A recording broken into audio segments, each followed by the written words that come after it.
Le brunch politique Sud Radio. Tour d'horizon, petites phrases, confidences, analyses. Louis Morin décrypte l'actu politique avec ceux qui la font.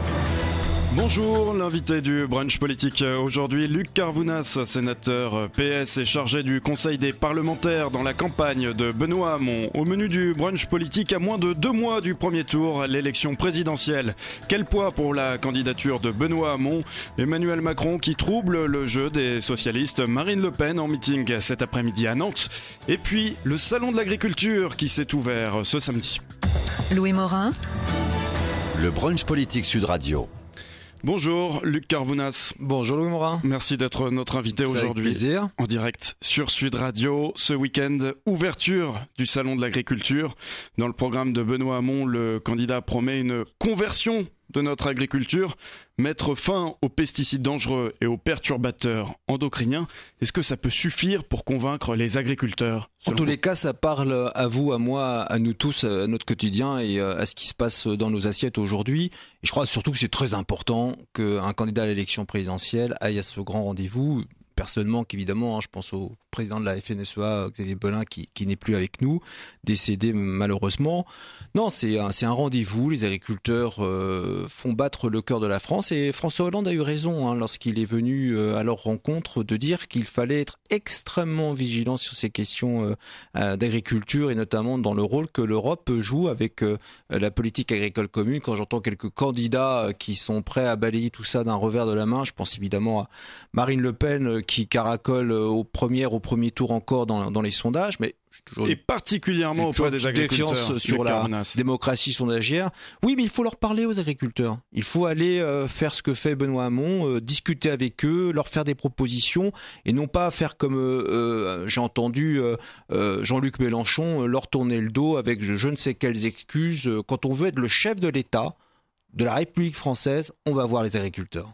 Marine Le Pen, 35% au premier tour auprès des agriculteurs, selon le dernier sondage Cevipof. Oui, et alors, elle est aussi haute malheureusement aujourd'hui chez les fonctionnaires, chez les jeunes. Est-ce que pour autant, moi qui suis un responsable politique, je dois m'en satisfaire? Non, moi je veux un débat d'idées, une confrontation, aller sur le terrain et convaincre celles et ceux, sans jeter d'anathème, qui sont aujourd'hui séduits par ces idées, que nous ne pouvons aller que dans le mur avec le programme de Madame Le Pen. Donc aujourd'hui, moi je me bats dans une campagne qui est la campagne présidentielle, c'est l'alpha et l'oméga du fonctionnement de nos institutions en France, pour qu'il y ait à nouveau un président socialiste élu. Mais vous comprenez ce sentiment anti-européen d'une partie du monde agricole ? Moi, je crois qu'il faut mieux expliquer les choses. Je crois qu'il y a un sentiment anti-européen qui traverse même outre-Atlantique. Si je regarde ce qui se passe avec le président des États-Unis, Donald Trump, je pense qu'on a trop laissé faire ce que j'appelle même en France la technostructure. Vous savez, c'est aux politiques de faire société. En France comme en Europe. Et je crois qu'il faut que les uns et les autres, nous qui sommes en responsabilité, encore une fois, nous prenions toute la dimension de ce que je suis en train de dire pour prendre toute notre place. Et si nous ne prenons pas cette place-là qui nous est dédiée naturellement, alors la défiance, alors l'écart va encore se creuser entre nos concitoyens et nous. Et moi, j'en ai un peu marre que quand on parle d'Europe, pourquoi il y a de la défiance? On nous parle de chiffres, on nous parle de pourcentage. L'Europe, c'était une belle idée de l'après-guerre, une idée sauf politique. Sauf qu'aujourd'hui, c'est perçu comme étant une contrainte avant toute chose par les agriculteurs, davantage que comme écoutez, moi je suis touché personnellement par les questions agricoles puisque un de mes cousins est lui-même agriculteur dans le Limousin. Donc dans ma propre famille, je suis attentif à ces questions-là. Il faut que nous puissions les accompagner, les écouter. C'est le dialogue aussi que l'on fait avec les différents partenaires sociaux. Mais en même temps, nous devons être, nous la France, dans cette place en Europe pour protéger à la fois notre production et en même temps avoir l'étendard qui est le nôtre en général dans cette belle idée qu'est l'Europe. Est-ce qu'on en fait assez pour sauvegarder notre indépendance agricole et alimentaire ? Beaucoup de choses ont été faites. Stéphane Le Foll est un ministre de l'Agriculture, chacun peut le comprendre, qui se bat au quotidien, qui a eu de jolis résultats. Aux yeux des agriculteurs, ce moment qu'est le Salon de l'Agriculture, ils vont nous dire que c'est pas assez. Mais moi, j'attends de voir quelles sont les propositions de François Fillon. Marine Le Pen, on en a parlé. Marine Le Pen, c'est sortir de l'Europe. Que vont faire nos agriculteurs sans la politique agricole commune? Ça va être encore pire que ce qu'ils peuvent imaginer aujourd'hui. François Fillon, il propose quoi? Emmanuel Macron, il propose quoi? Donc maintenant, il faut être clair avec eux parce qu'ils sont, encore une fois, ceux qui font battre le cœur de la France. Le candidat socialiste Benoît Hamon promet également de réserver 400 millions d'euros de la PAC aux agriculteurs, adoptant un modèle agroécologique. L'avenir de l'agriculture, c'est dans l'écologie. L'avenir de l'agriculture est dans l'écologie, mais l'écologie est dans l'avenir de la France. Et moi, ça me va bien quand mon candidat dit qu'il est socialiste et écologiste. Moi, je suis un social-démocrate, comme le disait le jour de son investiture mon ami Anne Hidalgo, et écologiste. Aujourd'hui, l'écologie fait partie intégrante de nos vies. Je suis maire d'Alfortville. Comme maire d'Alfortville, j'intègre ces questions écologiques au quotidien. Et c'est normal parce qu'on nous fait confiance pour que l'on puisse restituer une vie quotidienne bien meilleure pour nos enfants que pour nos parents et grands-parents tels qu'ils l'ont connu. Il y a toujours une crainte des agriculteurs sur les mesures écologistes. Oui, mais là aussi, il faut dialoguer, il faut rassurer. Et je pense qu'il y a aussi des agriculteurs qui sont déjà dans ces questions-là en avance. Et donc, il faut simplement vivre avec son temps, pas en dénigrant tout ce qui a été fait jusqu'à présent et en faisant table rase du passé, mais en même temps, il faut avancer. Il faut faire moins de quantité, davantage de qualité, favoriser les exploitations bio. Favoriser les exploitations bio, pousser à ce qu'elles se développent de plus en plus. C'est aussi pour cela que Benoît Hamon 400 millions d'euros dédiés. Voilà, il faut que on est au 21e siècle. Nous sommes en 2017, donc l'agriculture d'aujourd'hui et de demain peut pas être la même qu'hier. Favoriser les circuits courts et les coopératives. Les circuits courts dont on a parlé, même en Ile-de-France, quand je faisais la campagne de Claude Barthelone à l'époque, ces circuits courts, ils existent. En Ile-de-France, il y a des productions céréalières et au contraire il faut les favoriser parce qu'ils mettent aussi mieux en valeur ce que nous produisons et mieux en valeur ce que nos agriculteurs justement font. Ça veut dire éviter d'avoir une économie mondialisée sur un certain nombre de sujets agricoles et donc éviter que la France se transforme en immense start-up comme le veut Emmanuel Macron. Mettre en place des protections également, peut-être des mesures protectionnistes. Mettre en place des protections, tout dépend de ce qu'on met dans le mot protection. Moi, je suis pour le dialogue sur le plan européen. Je ne vais pas commencer à sortir des grandes herses de protection. Faut faire attention aux mots qu'on utilise. On le sait aujourd'hui, les agriculteurs souffrent d'une concurrence de l'Allemagne qui juge eux-mêmes déloyale. Oui, mais l'Allemagne, elle impose beaucoup de choses, notamment à ses voisins et surtout à son partenaire historique. D'ailleurs, j'ai cru comprendre que celui qui prétend devenir chef de l'État et battre la gauche, je parle de Monsieur Macron, candidat du centre droit, il veut au contraire aligner la France encore plus durement sur les propositions de l'Allemagne. Ça aussi, il faut que nos amis agriculteurs l'entendent. Moi, je suis dans le concret, monsieur. C'est très important qu'on explique aux gens pour qui ils vont voter demain comme président de la République. La PAC, la politique agricole commune, elle est bien évidemment l'objet de toutes les questions agricoles des agriculteurs qui souffrent. Elle coûte 10 milliards d'euros par an à la France.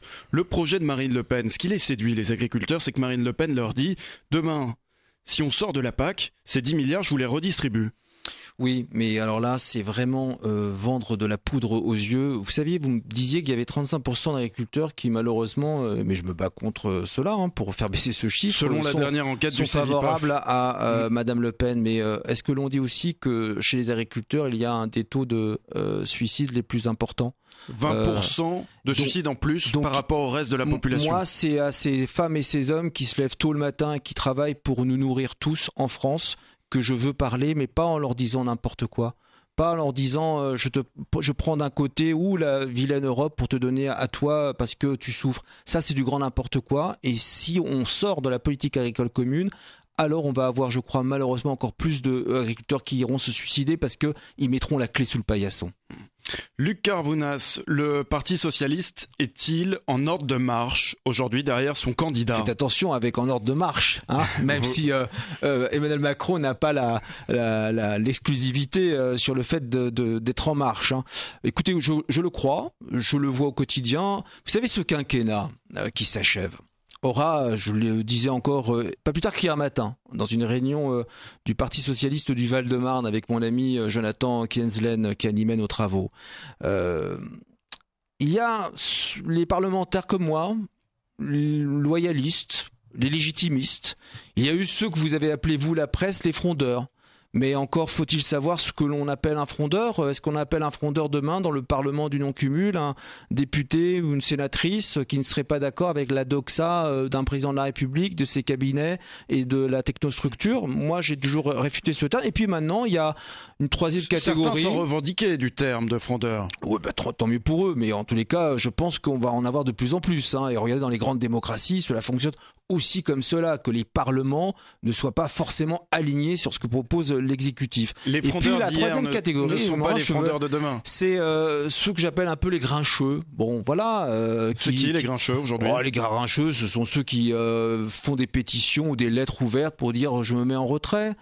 D'abord, je ne sais pas ce que ça veut dire un responsable politique qui se met en retrait. C'est vraiment justement contraire à l'idée même que je me fais de la chose politique, c'est-à-dire se battre pour des idées et essayer de convaincre le plus possible.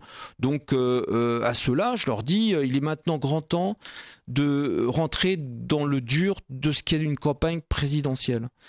J'ai peut-être la chance, en tout cas la fierté, parce que je suis maire de la ville où je suis né, de me rendre compte de ce que cela veut dire désormais d'avoir par exemple une présidente de la région Île-de-France qui me coupe les vivres en termes d'aide à la pierre pour construire du logement. Valérie Pécresse. Moi, je n'ai pas envie demain d'avoir un président de la République, François Fillon ou Emmanuel Macron. Au moins, il y a un point qui les rassemble. Ils veulent tous les deux la fin des services publics tels que nos collectivités les vivent, la fin et la suppression de 70 000 postes dans la fonction publique territoriale. Monsieur Macron, président, décrète auprès des maires qu'il va falloir enlever autant de postes que cela.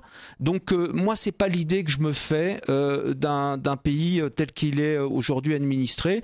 Et donc c'est pour cela que, vous l'aurez compris... Il n'y a pas d'économie à faire dans la fonction territoriale? Mais moi, j'en fais des économies. Quand on dit 50 milliards d'économies sur l'exercice de ce quinquennat, concrètement, à Alfortville, cela veut dire que l'on m'a demandé, comme maire, de faire 6,5 millions d'euros d'économies sur 4 exercices budgétaires. Je les ai faits comment? Avec des suppressions de postes? En contrôlant ma masse salariale, par rapport au départ à la retraite, les mutations, mais en même temps... Donc c'est possible. Mais en même temps, j'ai développé du service public. J'ai créé une police municipale. J'ai inauguré de nouveaux ateliers municipaux. J'ai donné des locaux pour les Restos du Cœur en centre-ville. J'ai créé une nouvelle maison des cérémonies familiales. On crée plus et mieux de services publics. Et pourtant, on fait des économies. Donc oui, c'est possible. Moi, par contre, je vous le dis... Ce que l'on m'annonce prochainement, à savoir 100 milliards d'économies encore à devoir faire, je ne sais pas comment les 36 000 maires en France vont pouvoir faire sans augmenter le levier de l'impôt fiscal, les impôts locaux. Et quand je vois M. Macron qui dit 80%, je lève les impôts locaux pour l'ensemble des Français. Pour celles et ceux qui nous écoutent, d'abord, ça existait déjà pour une partie des Français. En fait, l'État dit... je vais subroger, remplacer encore pour une assiette plus large. Ça veut dire quoi? On est en train d'entrer, c'est un discours difficile à entendre, parce qu'un peu technique, dans l'étatisation, l'État va décider maintenant de l'impôt pour les collectivités. Voilà ce qui est en train de se passer. C'est toute l'idée que je me fais entre centralisation et décentralisation. En réduisant le budget des collectivités. Luc Carvounas, il paraît qu'il a fallu envoyer une missive aux parlementaires cette semaine, aux parlementaires socialistes. Je rappelle que vous êtes chargé du Conseil des parlementaires dans la campagne. Oui, de l'animation avec Olivier Faure, avec Christine Revaud-Dallon, avec Laurence Dumont, tout à fait. Une missive aux parlementaires socialistes pour leur rappeler qu'ils doivent soutenir Benoît Hamon. Oui, j'ai lu ça dans la presse. Vous savez, je ne suis pas dans le bureau de Jean-Christophe Cambadélis pour savoir les courriers qu'il envoie aux uns et aux autres. Non, mais je me doute qu'au vu de votre fonction dans la campagne de Benoît Hamon, si tel est le cas, vous êtes au courant. J'imagine que ces parlementaires-là étaient très occupés par la fin de la session et maintenant ils vont pouvoir envoyer leur parrainage. Ouais. Ils n'ont pas encore envoyé leur parrainage. Tout le monde ne l'a pas encore fait. Déjà, je ne sais pas de quel parlementaire on me parle. Donc, si vous avez des noms, n'hésitez pas à me le dire. J'irai les appeler en sortant de ce studio. Vous n'avez pas les noms, justement, des parlementaires qui rechignent à... Mais il y a forcément déjà des parlementaires qui vont donner leur parrainage, ils le disent haut et fort, à d'autres candidats. Ça, c'est, on me parle d'accords baroques avec Europe Écologie Les Verts, mais qu'est-ce qui est le plus baroque d'avoir des députés socialistes qui ouvertement font la campagne de Emmanuel Macron? Donc à un moment donné, j'attends aussi de la part de Jean-Christophe Cambadélis, comme il l'a dit, je sais qu'il le fera, que les choses soient claires. On peut pas à la fois nous dire que les choses soient claires. Ça veut on peut dire pas à la fois nous dire il n'y a pas de dynamique dans la campagne de Benoît Hamon et laisser du flou. Et comme disait Martine Aubry, quand c'est flou, c'est gain à loup. Et ben moi j'aimerais que les choses soient très claires. Donc on peut pas être à la fois un pied dedans, un pied dehors. Qui a deux maisons perd la raison. Et donc moi ce que je demande aux députés socialistes très clairement, c'est d'aller faire la campagne du candidat socialiste. Ou alors on n'est plus le parti socialiste, on est quoi ? Ça veut dire prononcer les exclusions dès maintenant des parlementaires. Mais c'est pas nous qui les prononçons, les membres. Ils se sont exclus eux-mêmes. Ouais. Ils ont changé de parti. On me dit, ah non, En Marche, ce n'est pas un parti politique. Ah bon ? Mais ils vont mettre 577 candidats dans tous les circos. Pourquoi faire si c'est pas pour devenir un parti politique comme le PS, comme LR, comme le Parti communiste français et de chaque année vivre des deniers publics parce qu'ils auront eu tant de résultats aux élections législatives. C'est comme ça que se financent les partis politiques en France. Et tant mieux, comme ça c'est réglementé. Donc on arrête de me faire croire que tout ça est un joli groupe d'associations de la carpe et du lapin.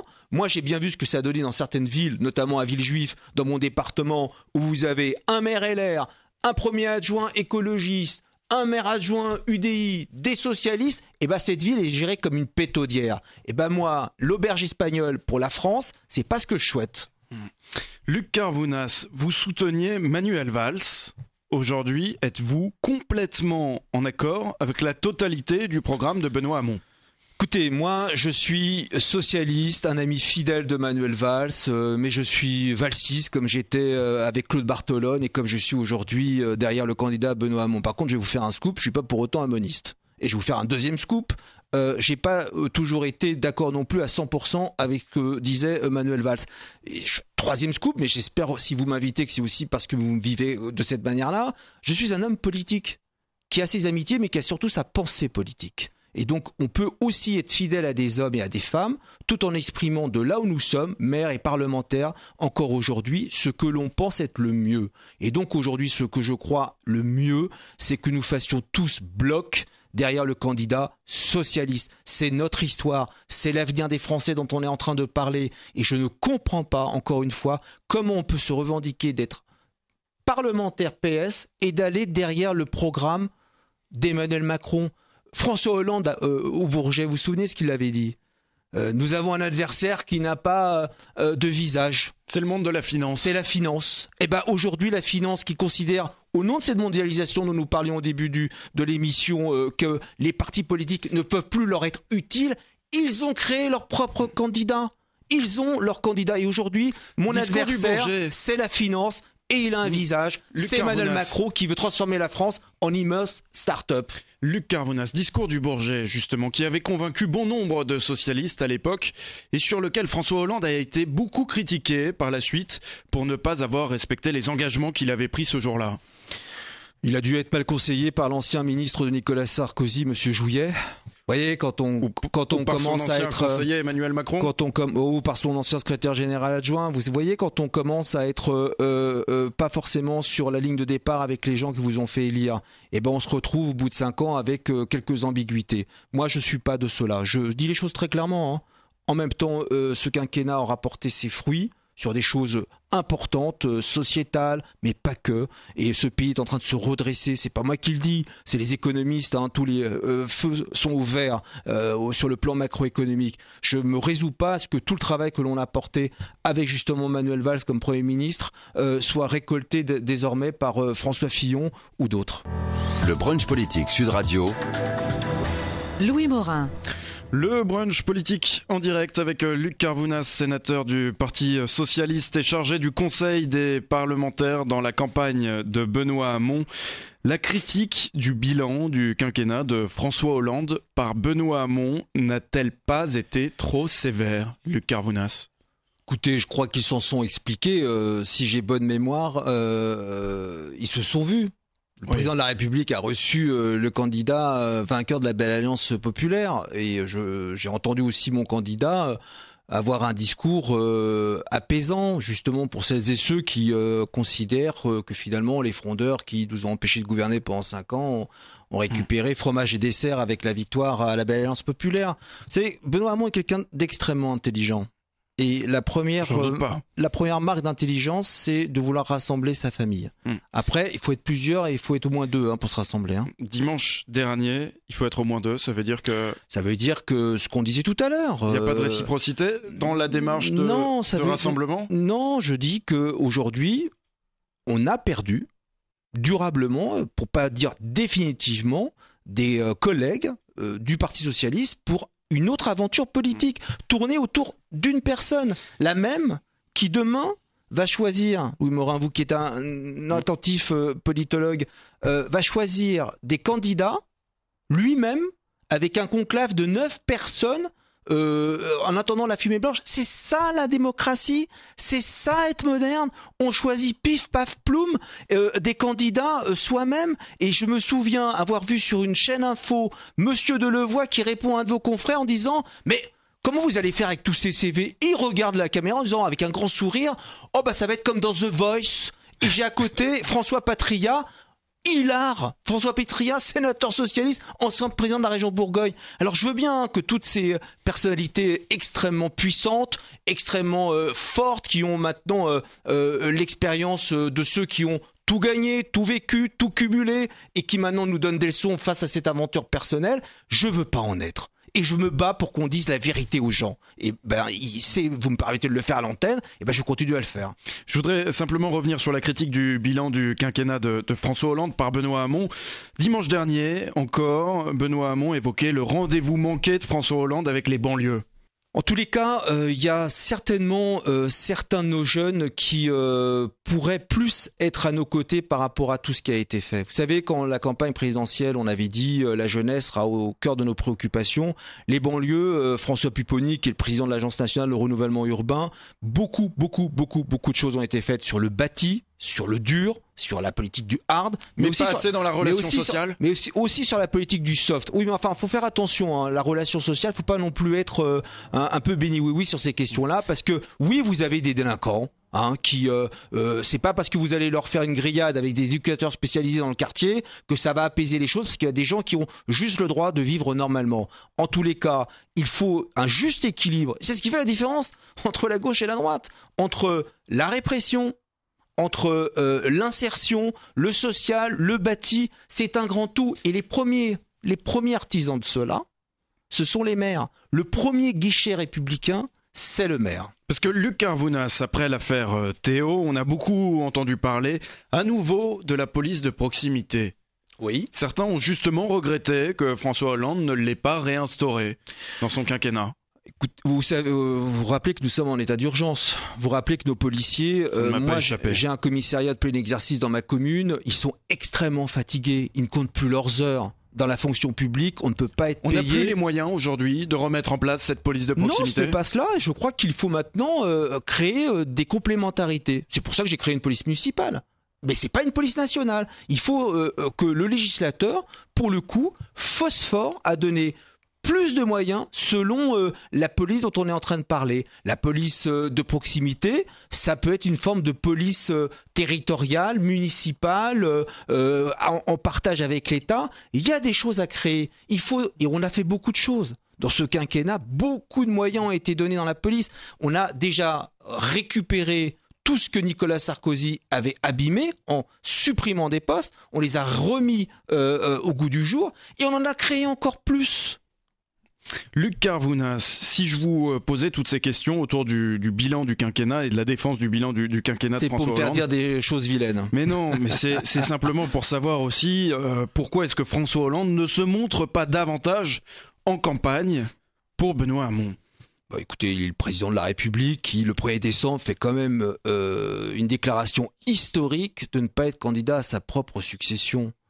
Aujourd'hui, il s'occupe des Françaises. Il fait le service minimum pour son parti politique, parti politique qui l'a fait élire. C'est votre analyse, je ne la partage pas. Voilà, je ne sais pas ce que ça veut dire un président de la République en exercice qui fait un service minimum. Il fait son job. Quand il va au salon de l'agriculture, il est dans son job. Après, ce que je voudrais par contre, c'est que certains de ces ministres sortent, eux, de l'ambiguïté.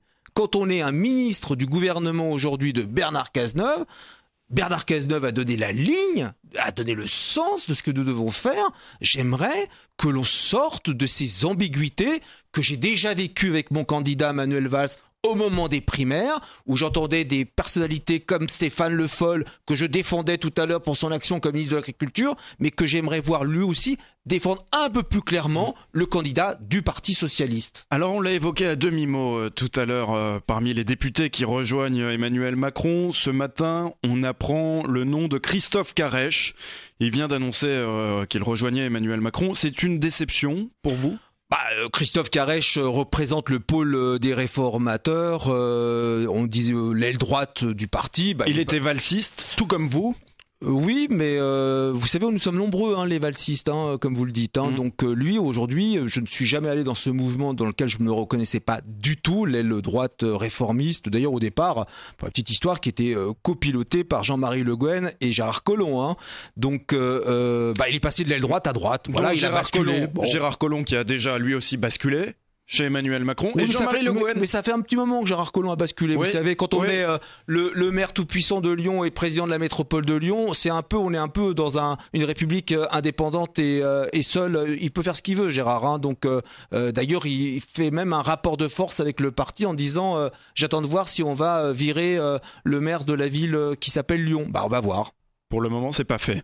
Non, c'est pas fait. Et Jean-Marie, vous le regrettez, justement ? Mais Gérard est parti. À partir du moment où il est parti, il faut qu'on soit clair. C'est lui qui est parti, c'est pas moi qui l'ai fait partir. Vous demandez maintenant à Jean-Christophe Cambadélis de prendre ses responsabilités ? Mais il a dit qu'il les prendrait. Donc, mais il l'a pas encore fait. Mais il va le faire.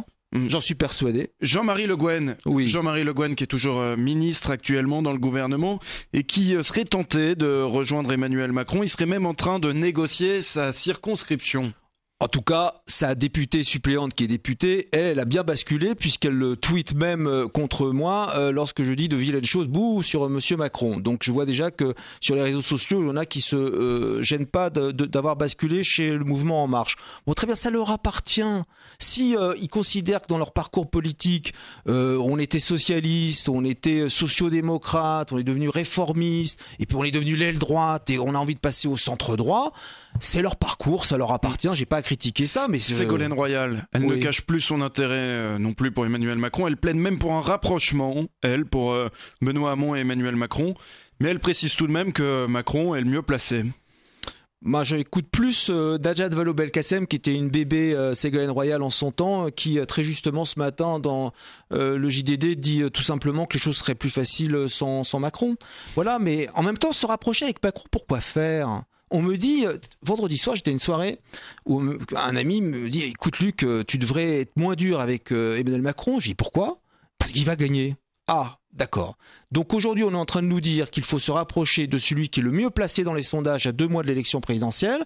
Si ça avait été le cas, j'en connais bon nombre qui seraient déjà président de la République, Raymond Barre, Balladur, Le Canoë, etc., etc., etc., si on fait un peu d'histoire de France. Mais se rapprocher sur quelle base ? Sur quel programme ?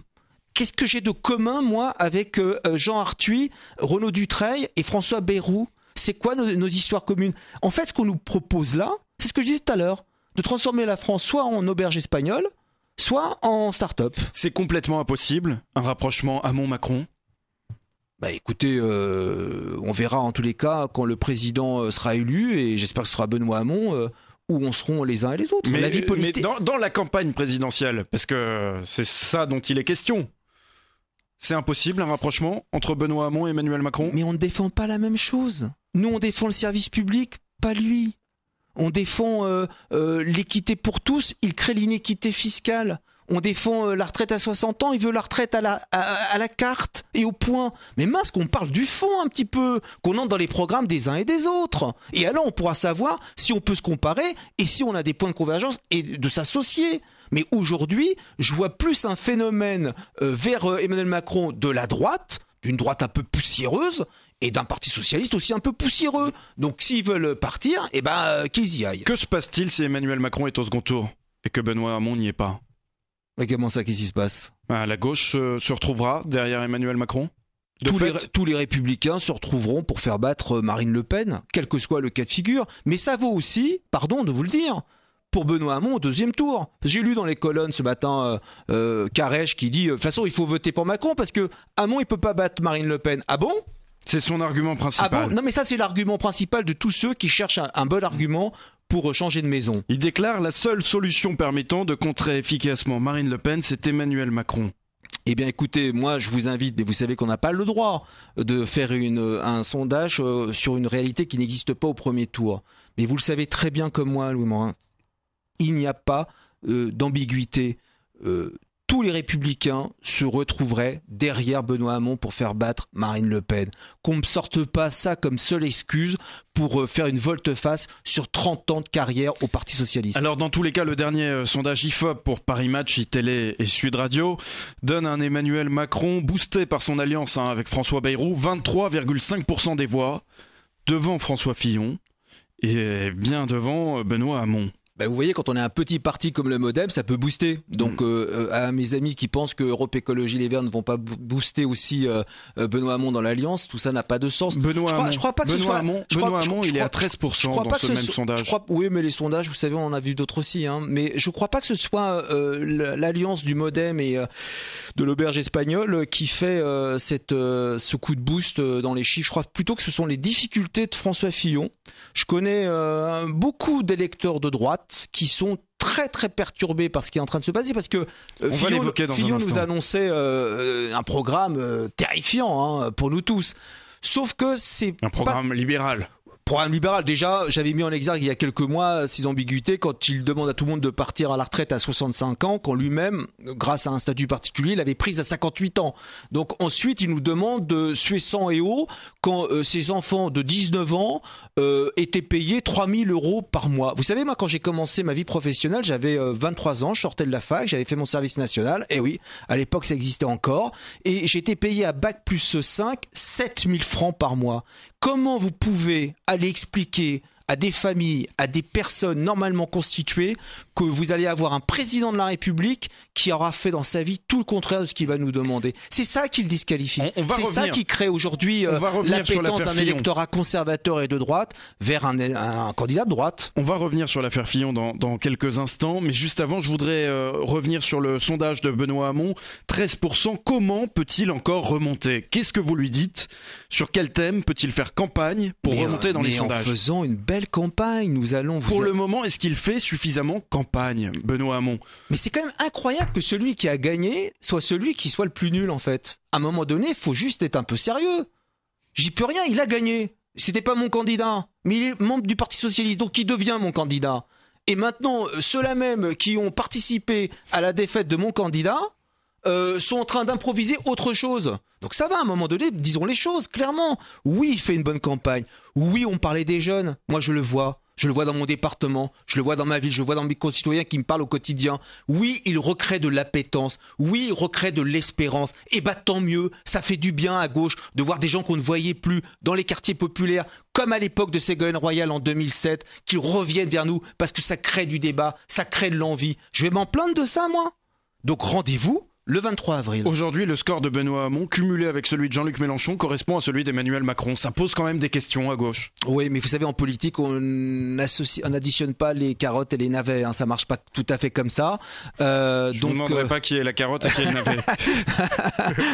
Mais ça peut pas fonctionner comme ça. Je crois que Benoît Hamon a raison de parler à l'électorat communiste. Il y a une tradition entre les socialistes et les communistes. Jean-Luc Mélenchon, c'est le candidat aujourd'hui de l'extrême gauche. Et il l'a bien compris. C'est d'ailleurs ce qui le rend très nerveux en ce moment. Et il y a aussi une envie dans le peuple de gauche d'union. La gauche, elle n'est forte que quand elle est unie. Et je l'ai dit même lors du dernier meeting de Manuel Valls, mon ami, à Alfortville, à l'entre-deux-tours. Moi, je suis pour le socle rose, rouge, vert et les progressistes. Parce qu'il y a, y compris chez les écologistes, y compris chez les communistes, des gens historiquement crantés dans ce que je suis en train de dire, parce que c'est à l'épreuve des faits. Dans les villes comme la mienne, dans un département comme le mien, il y a encore des territoires où ce socle fonctionne. Et c'est ce socle que nous avions cherché à faire avec Claude Barthelone. Sauf qu'aujourd'hui, on se rend compte que l'idée d'une candidature commune avec Jean-Luc Mélenchon est totalement à écarter. Elle est plus du tout d'actualité. Mais Jean-Luc Mélenchon, qui a ruiné le Parti communiste aux élections présidentielles de 2012, qui leur avait promis portez-moi au nu et je vous aurai une trentaine de parlementaires, pas de chance. Ils en ont eu moins de 15 pour faire un groupe. pas de chance, faut que quand même vos auditeurs le comprennent. C'est Jean-Marc Ayrault qui a demandé à des députés domiens de rentrer dans le groupe communiste d'André Chassaigne pour qu'André Chassaigne puisse avoir un groupe. Et en plus de ça, il les a ruinés au niveau des caisses de trésorerie. Et aujourd'hui, il voudrait refaire le même coup avec les communistes. Les communistes étaient derrière lui, pourquoi ? Parce qu'ils ne voyaient pas qui pouvait être le candidat socialiste. Ils ne voulaient pas, ça je l'avais bien compris, ni de mon candidat, ni du président sortant. Aujourd'hui, pas de chance pour la France insoumise. Le candidat, il s'appelle Benoît Hamon. Le candidat, il veut le socle rose, rouge, vert et les progressistes. Pas de chance, ça change un peu les calculs. Il est tiraillé par des divisions internes, Jean-Luc Mélenchon. Si je vous pose la question, c'est parce que jeudi soir, sur France 2, il avait ouvert l'idée d'une discussion avec Benoît Hamon. Il a refermé très vite, vous avez remarqué. Et dès le lendemain midi... Ça, c'est les joies du direct. Quand on est beaucoup regardé, ou du moins on le croit, on fait des sorties, après on se révise en disant non, j'aurais pas dû le faire. Ouais. Il a pas envie. Il a pas envie de nous. Et je crois que les communistes, de plus en plus, n'ont pas envie de lui non plus. Et donc, c'est pour cela que nous allons faire une belle campagne. Louis Morin. Le brunch politique Sud Radio. Le brunch politique en direct avec Luc Carvounas, sénateur du Parti Socialiste et chargé du Conseil des parlementaires dans la campagne de Benoît Hamon. L'affaire Fillon, l'ouverture d'une information judiciaire vendredi soir dans l'affaire Fillon. 3 juges d'instruction ont été nommés. Est-ce qu'on pourrait envisager, Luc Carvounas, une pause judiciaire pendant la durée de la campagne présidentielle ? Écoutez, moi je crois que le logiciel de la démocratie est en train de changer tous les jours dans ce quinquennat. Je suis pour la séparation évidemment des pouvoirs. Je vois pas. Mais comment il faut l'interpréter, cette séparation des pouvoirs ? Parce que justement, la droite dit, au nom de la séparation du pouvoir, la justice ne devrait pas enquêter pendant la campagne présidentielle. En tous les cas, vu tout ce qui est en train de se passer semaine après semaine, c'est qu'il y a quand même des choses suffisamment importantes, je ne sais pas si on peut les qualifier de graves ou de pas graves, mais importantes pour qu'il y ait aujourd'hui saisine des juges. Voilà, bon, voilà, c'est la réalité. Très sincèrement, pas de langue de bois, moi j'y suis pas favorable, la justice doit faire son job. En tout temps. La justice doit faire son travail, parce qu'on parlait de défiance des citoyens vis-à-vis des politiques. Pourquoi il y aurait une justice à 2 vitesses ? Voilà, c'est tout simplement. En tout cas, on ne peut pas taxer le président de la République, François Hollande, de ne pas avoir laissé faire les choses. Quand il y a eu Cahuzac, il a été très clair. On a nous-mêmes voté la loi sur la transparence. D'ailleurs, déjà à l'époque, François Fillon, en 2013, ne la votait pas. Lui, il veut la moralisation de la vie politique, mais quand il s'agit d'être au pied du mur, il ne vote pas la loi sur la transparence que nous proposons. Et puis, il y a eu d'autres affaires, comme l'affaire C'est d'ailleurs une fois que cette loi est rentrée en vigueur que Pénélope Fillon... Je crois qu'on pourra vraiment mettre au tribut de ce quinquennat que François Hollande aura énormément fait pour la moralisation de la vie politique. Est-ce qu'il y a une interférence du pouvoir judiciaire dans la démocratie actuellement ? C'est ce que dénonce le camp Fillon. Le coup d'État institutionnel. D'accord, mais alors qu'il nous apporte des preuves. Ça veut dire quoi, en fait ? Ça veut dire quoi ? Ça veut dire qu'il pointe du doigt de manière populiste des juges. Donc un politique, maintenant, pointe du doigt un juge. Le parquet national financier, qui selon eux enquêtait, s'était saisi de l'affaire. Je vous m'en rends sincèrement pour tout ce que j'ai évoqué à l'instant sur les affaires qui ont animé, pour pas dire agité, le quinquennat de François Hollande. On ne peut pas dire que la justice a été sous quelconque aiguillon du politique. Encore une fois, la justice, elle fait son job. Alors c'est sûr, quand vous êtes pris la main dans le pot de confiture, vous commencez à inventer que ce sont d'autres qui ont posé la confiture sous votre nez. Bah non, ça marche pas comme ça. Est-ce qu'il devrait renoncer, François Fillon, selon vous ? Sincèrement, je pense qu'il devrait renoncer, oui. Un autre candidat de droite ? Parce qu'il abîme la France. Regardez ce qui se passe à l'international, le nombre de unes qui sont faites aujourd'hui sur la campagne présidentielle sur l'affaire François Fillon. Quelle image nous renvoyons entre celle d'une France qui est prête à mettre Marine Le Pen première au premier tour, celle qui laisse partir dans le camp de la droite républicaine un candidat totalement entaché, qu'on le veuille ou non, même si on me dit que c'était légal tout ça. Sur le plan moral, c'est une faute politique et il ne pourra pas gouverner dans ces conditions-là. Et donc c'est à lui de faire son introspection plutôt que de s'accrocher sur sa candidature. Mais j'ai cru comprendre que bon nombre de ses amis pensent la même chose que moi. Mais c'est à eux de décider. Et si c'était un homme d'État... Sauf que lui refuse. Oui, mais si c'était un homme d'État, il aurait le comportement d'un homme d'État. Et quand on entache la France, on ne peut pas se permettre de continuer à le faire de cette manière-là. Et donc, il doit prendre ses responsabilités. Au-delà de la personne de François Fillon, faudrait-il interdire aux parlementaires d'engager leur compagne ou leur compagnon ? Bon, maintenant, l'affaire, elle est tranchée, vu ce qui s'est passé. Je crois C'est que... déjà le cas au Parlement européen, sur... Mais vous savez, moi, je suis d'accord avec tout ça. Il y a, quand on est un parlementaire, on a des droits et des devoirs. On ne parle que des devoirs parce qu'à chaque fois, nous sommes entachés par une affaire qui vient jeter l'opprobre sur nous tous. Faut-il aussi contrôler l'enveloppe parlementaire ?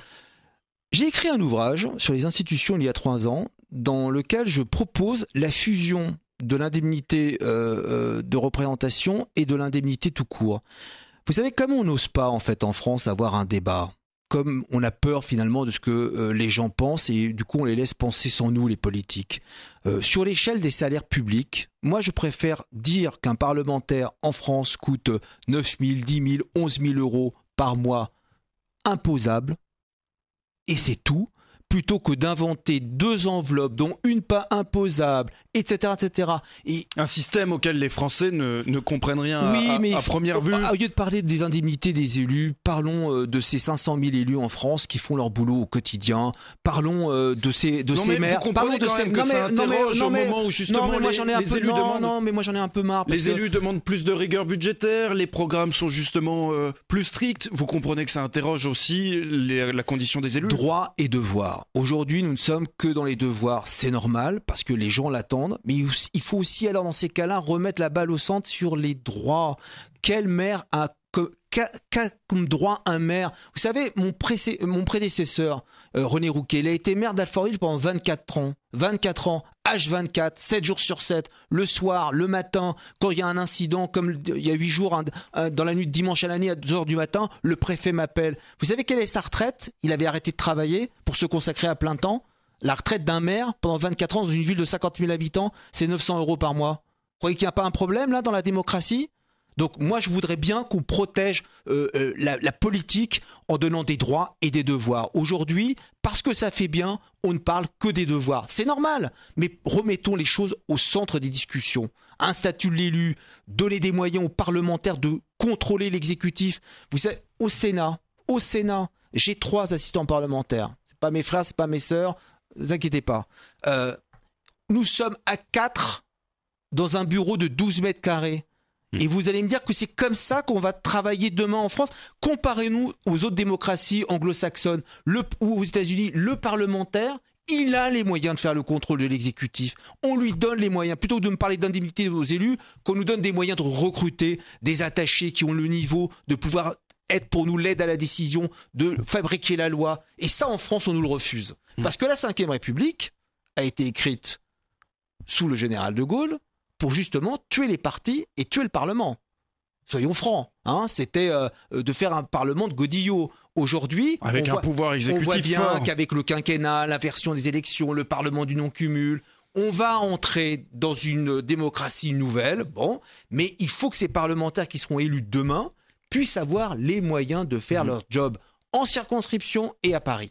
Un mot de l'affaire qui touche Marine Le Pen. Pourquoi n'y a-t-il pas la même polémique, la même ampleur dans la polémique vis-à-vis de Marine Le Pen et des collaborateurs du Front National que vis-à-vis de François Fillon? C'est fou, hein. C'est fou, je suis d'accord. Mais pourquoi, selon vous? Mais parce qu'on est taxé à défaut par rapport à tout ce que je vous ai dit, du tous pourri. Donc finalement ils disent tous pourris, mais au moins je me jette dans ses bras à elle parce que on n'a pas essayé, c'est une nouvelle aventure. Vous voyez, c'est pour cela que ce qui est incroyable, vous le soulignez très bien, là on a des faits très clairs de personnes qui ont travaillé sur le dos du contribuable européen pour un parti politique. Et vous avez raison, elle ne fait que caracoler. Il y a un malaise dans notre démocratie. Il y a quelque chose qui ne fonctionne plus.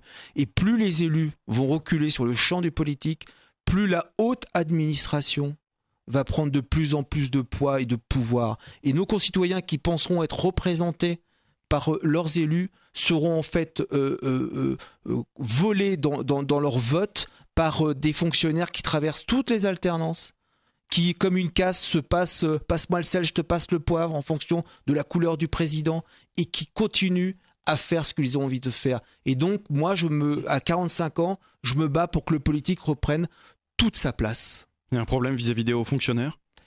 Moi, je souhaite le spoil system à la française, à savoir vous avez un président élu, il y a une nouvelle administration qui s'installe. Sur le Front National, Luc Carvounas, à Nantes, des manifestations contre le FN ont dégénéré hier. Soutenez-vous ces manifestants ? Écoutez, je ne peux pas soutenir quoi que ce soit qui aille dans le sens qui ne respecte pas la loi. Après, manifester est un droit, donc manifester en faisant attention quand même de ne pas faire n'importe quoi. C'est un risque aujourd'hui, le Front National ? Vous craignez son arrivée au pouvoir ? C'est pas la bonne. La question ne doit pas se poser comme ça. Est-ce que vous pensez crédible l'arrivée de Marine Le Pen au pouvoir en mai prochain ? À moins de 52 jours, je crois, maintenant nous sommes au premier tour. Je crois que personne ne sait où va tomber la pièce, en fait. C'est ça qui est fou. On peut avoir Marine Le Pen, on peut avoir François Fillon, on peut avoir Monsieur Macron, mais on peut aussi surtout avoir un nouveau président de gauche. Et moi, je me bats pour ça. Voilà.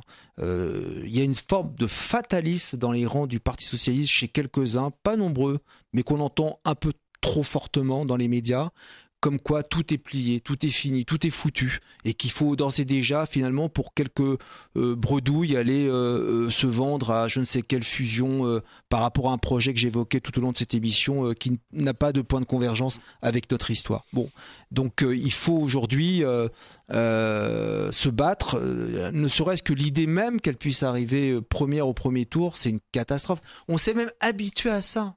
En fait, en 2002, personne ne s'attendait à voir le Front National au deuxième tour avec Jean-Marie Le Pen. En 2017, maintenant tout le monde a intégré fait que Marine Le Pen serait au second tour. La fille serait présente comme son père au deuxième tour. Et donc on va m'expliquer que dans 5 ans ou dans 10 ans, la nièce de la tante, petite fille du grand-père, la belle oligarchie familiale, sera même présidente de la République. C'est ça aussi, faire de la politique en France. Une famille qui vit sur les haines et les clivages entre les Français. C'est pas ma France. Luc Carvounas, vous êtes toujours avec nous sur Sud Radio. Malgré elle, est-ce que Marine Le Pen pourrait permettre à la gauche de se rassembler ? Je crois que Marine Le Pen a besoin de personne pour faire ce qu'elle a envie de faire, comme elle le fait d'ailleurs. Le fait d'avoir un ennemi commun, est-ce que c'est pas ça qui pourrait permettre à toute la gauche de se rassembler ? La peur d'avoir le Front National ? Vous savez, mon ami Claude Barthelone disait quand on fait une campagne que c'est pas la guérilla, hein. On n'est pas des ennemis, on est des adversaires. On n'est pas en guerre. Moi, je me bats sur le champ des idées. Après, on reste des personnalités politiques, chacune à sa place. Donc, Marine Le Pen, c'est l'extrême droite. Marine Le Pen, quand elle va justement en Europe, elle qui la critique si fortement, rencontrer les partis néo-nazis européens, c'est l'extrême droite qui a plongé la France dans les pires tourments, qui a expliqué pourquoi nous avons fait une Europe politique et pas une Europe de techno-économique. Parlons de tout cela. Et cela, il faut le crier haut et fort. Donc aujourd'hui, la gauche, elle peut se rassembler. Et elle peut gagner. Parce que justement, Manuel Valls prendra ses responsabilités et prendra la parole si jamais le risque d'avoir Marine Le Pen au pouvoir se concrétise. Mais Manuel Valls, c'est un homme d'État. Il a déjà démontré, contrairement à François Fillon, ce que c'est que d'être un homme d'État.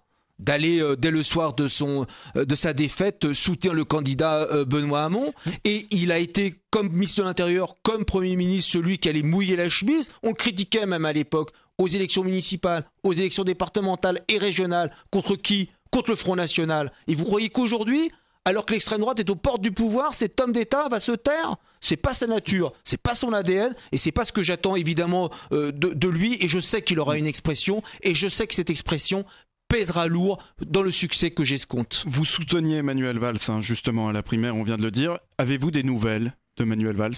Bien sûr que j'ai des nouvelles de Manuel Valls, et il va très bien. Il regarde avec évidemment beaucoup d'attention tout ce qui est en train de se passer. C'est aujourd'hui une campagne d'abord et avant tout présidentielle, et contrairement à d'autres, lui ne fera rien et ne fait rien pour parasiter la campagne du candidat qu'il soutient aujourd'hui. Quel est son avenir politique à Manuel Valls ?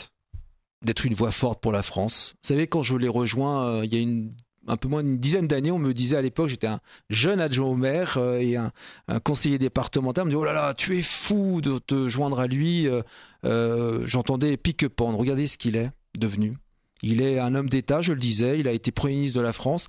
Et moi, depuis que je suis à ses côtés, je vois toujours le même homme, celui qui un jour sera président de la République française. Mais aujourd'hui, ce temps n'est pas celui-là. Le premier cercle de Manuel Valls a un rendez-vous presque secret, mardi prochain, au soir, à l'Assemblée. J'avais pas compris que c'était un rendez-vous secret. Vous savez, je sais pas ce que ça veut dire un rendez-vous secret. Ça a fuité dans la presse, mais en tout cas, c'était pas public. C'était pas... Quand vous envoyez un mail spam à l'ensemble de vos soutiens tel qu'il a été envoyé, je vois pas ce qu'il y a de secret. Vous savez, nous... La presse n'a pas été prévenue en tout cas. Mais ça fait du bien de se retrouver entre amis sans les caméras. Pourquoi on ferait venir tout le temps la presse ? Vous faites venir les caméras, vous, quand vous voyez vos amis chez vous ? Donc nous, on va se rencontrer, on va se parler. Ça fait aussi du bien de le revoir. Et il a des messages sûrement à nous délivrer pour être utile dans cette campagne présidentielle. Voilà ce qui va se passer mardi soir. Justement, l'idée, c'est aussi d'éviter la fuite des parlementaires vers Emmanuel Macron. L'idée, elle est très claire. C'est de rester à la maison, rester membre du Parti Socialiste. Et c'est le message que fera passer Manuel Valls ? Mais c'est le message qu'il a fait passer le soir de sa défaite aux côtés de Benoît Hamon et Jean-Christophe Cambadélis. Ceux qui ont vu autre chose sont ceux-là même qui avaient déjà préparé leur bon de sortie depuis bien longtemps. Merci Luc Carvounas d'avoir accepté notre invitation et d'avoir été notre invité aujourd'hui dans le Brunch Politique. Le Brunch Politique Sud Radio. Louis Morin.